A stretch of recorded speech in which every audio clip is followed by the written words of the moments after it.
Over the past few months, I have had a few slip-ups, and one of these slip-ups included me booking a non-refundable plane ticket that I actually didn't need. Now, after being told by the airline that there's nothing they'll do to give me a refund or issue a credit, my initial response was to be frustrated and upset with the airline for not working with me to avoid a total loss. However, after taking some time to reflect and asking myself, where did I go wrong here? It became clear that had I paid more attention at the time of booking, I wouldn't have experienced the situation in the first place. So honestly, I'm the one who put myself in this position by not being fully present at the time that I booked my ticket.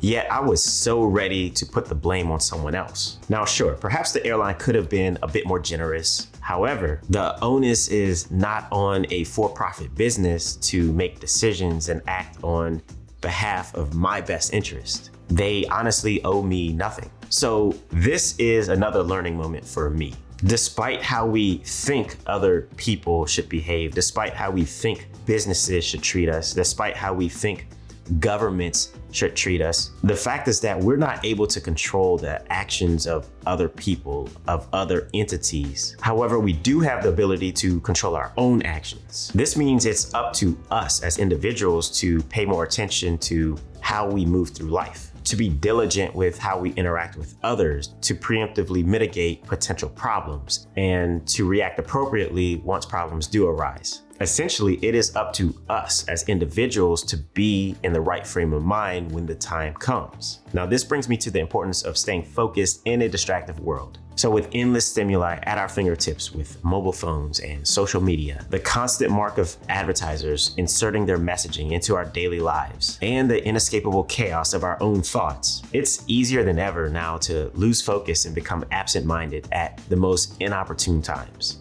Fortunately or unfortunately, the safety net of civilization has made it such that a distracted mind in modern times is a relatively forgivable offense. However, for our prehistoric ancestors, a distracted mind could have made the difference between life or death, nourishment or hunger, injury or health. One of the key features in humans that separates us from any other animal is our brain's prefrontal cortex. This is the area of the brain that generally serves as our regulator. It helps us practice self-control, discipline, creativity, and concentration, among other things. It's essentially the region of the brain that's in charge of higher order operations that makes us intelligent, so to speak. Now, if you're anything like me, you may experience extended periods of intense focus, weeks or maybe even months, followed by similarly long periods of distraction and unproductiveness. It pains me to think about how much life I'm leaving on the table from being overly preoccupied with my phone or surfing the net or binge watching Netflix. I'm also realizing more than ever now that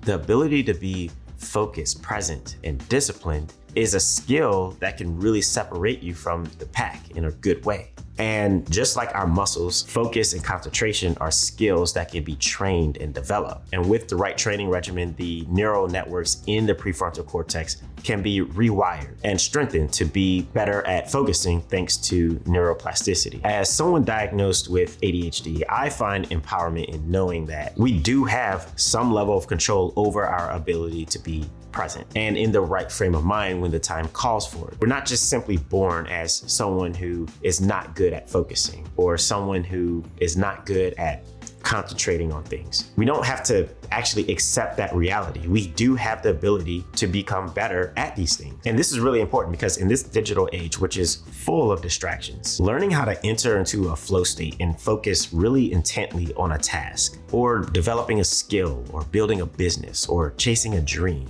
will pay extraordinary dividends in return at some point in the future. Since we're living in a society in which being distracted is the status quo, in a way, it's now easier than ever to excel, to be outstanding, or as David Goggins would put it, to be uncommon among the uncommon. All right, guys, that's it for today. Make sure you check the description below for a link to my newsletter and self-improvement programs. And remember to always get up, get out, and get active. Peace.